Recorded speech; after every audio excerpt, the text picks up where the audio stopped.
Hello YouTube family, क्या हाल चाल सब। Welcome to Manu blog. और आज हम जिस टॉपिक पे बात करने वाले हैं उसका नाम है ईजीआर वाल्व। सबसे पहले हम जान लेते हैं कि ईजीआर क्या होता है। ईजीआर होता है एग्जॉस्ट गैस रिसर्कुलेशन। ये होता क्या है? ये एक प्रोसेस है जिससे हम इंजन से जो गैसेस जो निकलती हैं बाहर, कंबशन चैम्बर से जो बाहर गैसेस निकलती हैं उसको कंट्रोल करते हैं इसकी सहायता से। उसको एग्जॉस्ट गैस रिसर्कुलेशन बोलते हैं। जैसा कि सभी को पता है कि BS1 से BS2 में हम शिफ्ट किए थे, फिर BS2 से 3, 3 से 4, 4 से अभी 6 में हम जा रहे हैं।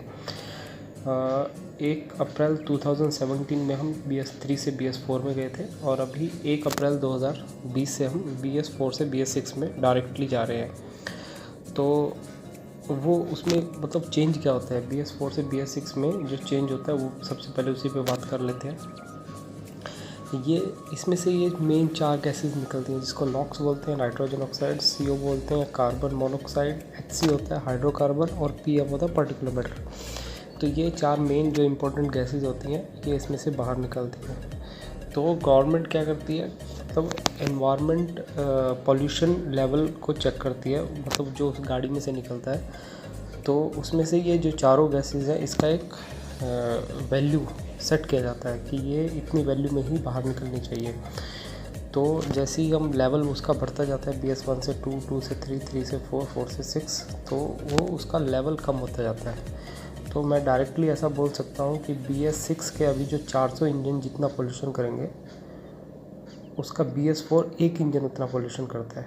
तो मतलब उसका पोल्यूशन लेवल उतना कम कर दिया गया है। तो उस पोल्यूशन लेवल को कम करने के लिए बेसिकली इंडस्ट्री क्या करती है, ऑटोमोबाइल सेक्टर 2 ही तरह का सिस्टम यूज़ करता है। एक होता है EGR जिसके बारे में हम आज बात करेंगे, दूसरा होता है SCR जिसके बारे में हम नेक्स्ट एक वीडियो बनाएंगे।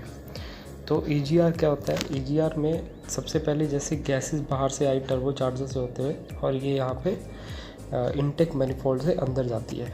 सबसे पहले स्ट्रोक होता है इनटेक, सेकंड होता है कंप्रेशन स्ट्रोक, थर्ड फिर पावर स्ट्रोक होता है। पावर स्ट्रोक में यहाँ से इंजेक्टर फ्यूल को इंजेक्ट करता है और फोर्थ स्ट्रोक जो होता है एग्जॉस्ट। ये एग्जॉस्ट में एग्जॉस्ट वाल्व खुल जाता है, ये गैसेस ऐसे करके सारी बाहर निकल जाती हैं।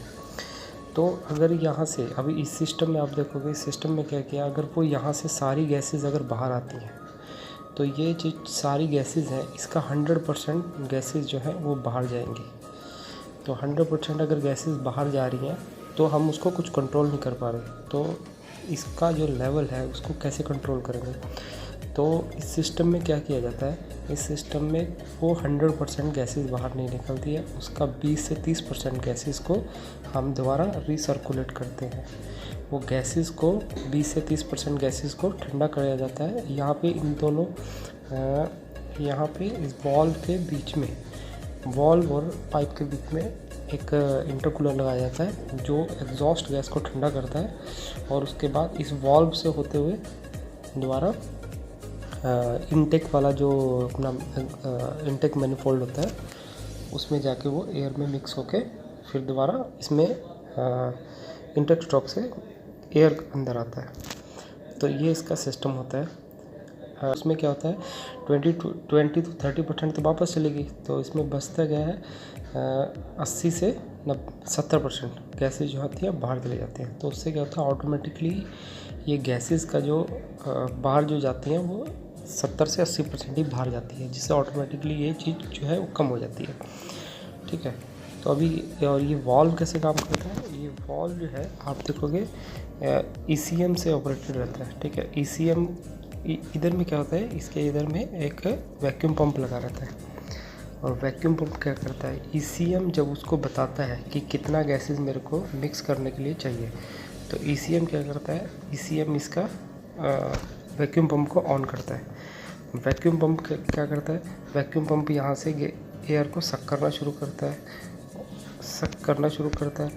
तो ये यहाँ पे जो है आप देख रहे हो, यहाँ पे क्या होता है, डायफ्राम वाल्व होता है, डायफ्राम क्या करता है, उसी से ये प्लंजर जुड़ा रहता है। जब भी आप एयर को सक करोगे तो ये स्प्रिंग का टेंशन ऊपर चला जाता है, खींचता है ये एयर के सक से।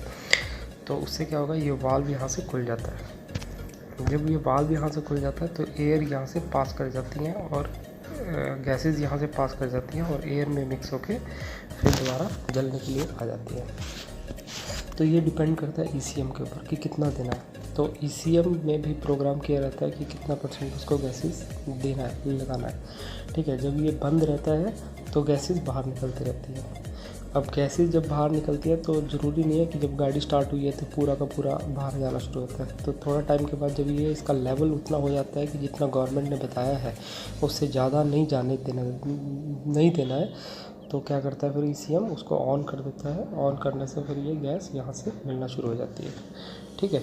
तो अभी ये जो वाल्व होता है, वाल्व का कंस्ट्रक्शन देखते हैं, इसमें क्या क्या होता है। ये हमारा EGR वाल्व है।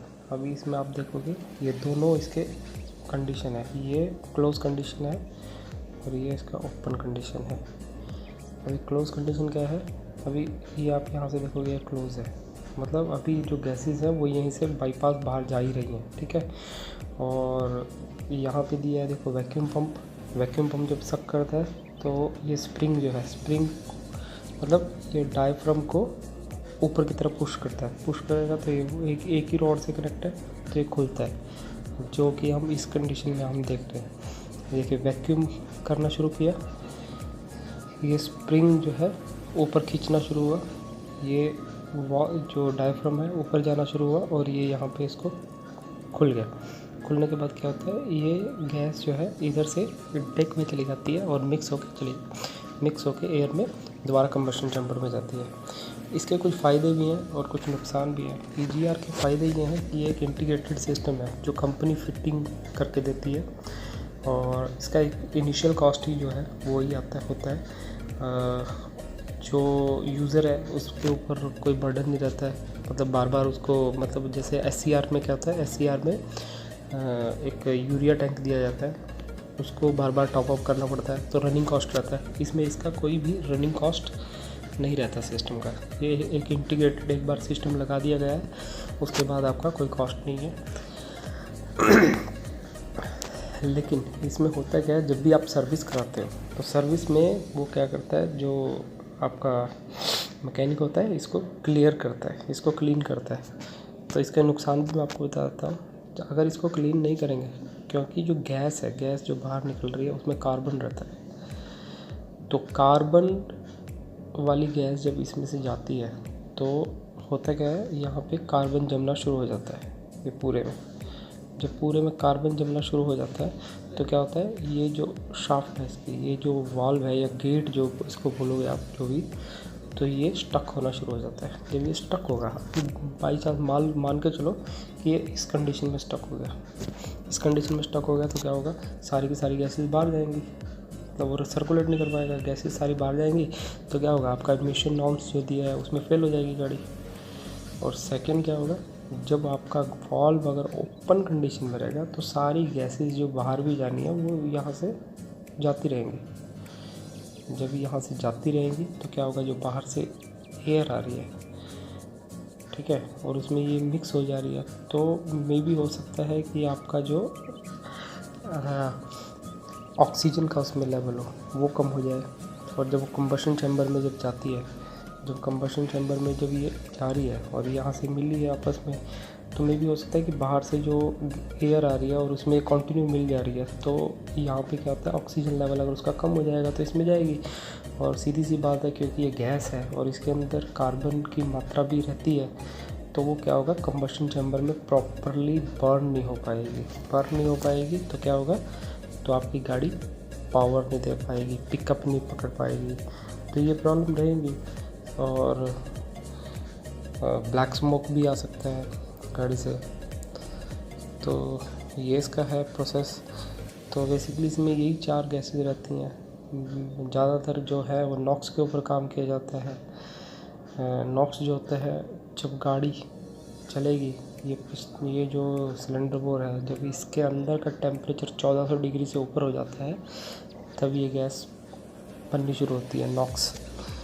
EGR सिस्टम जो है मेनली यूज़ किया जाता है अपना इमिशन नॉर्म्स को फॉलो करने के लिए, ताकि वो जो आपको एक वैल्यूज़ दी है गैसेस की, वो उतना ही गैसेस बाहर निकले और आपकी गाड़ी जो है BS4 से BS6 जो भी आप गाड़ी ले रहे हो उसको उसके जो नॉर्म्स हैं उसको फॉलो करें अच्छे से। आज की वीडियो में इतना ही था, धन्यवाद। अगली वीडियो SCR पे भी जल्द आएगी, तो चैनल को सब्सक्राइब कीजिएगा और प्रेस द बेल आइकॉन ताकि आप हमारी अगली वीडियो की अपडेट टाइम से पा सकें। Thank you.